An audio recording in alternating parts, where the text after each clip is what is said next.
क्या कर रही हो ये तुम? हमारे बेबी की देखभाल के सबक में खुशामदीद। ये तो बहुत अजीब है।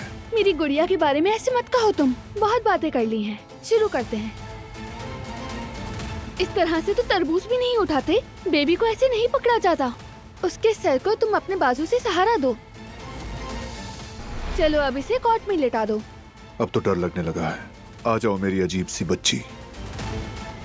बात कहाँ से शुरू करूँ मैं? क्या चल रहा है तुम्हारे दिमाग में? बेबी की पैदाइश के बारे में सोचते हुए एक खौफ सा आ गया है दिल में। तुमने मुझे गुल के हवाले किया था ना? अपने भाई के बारे में सोचना है मुझे।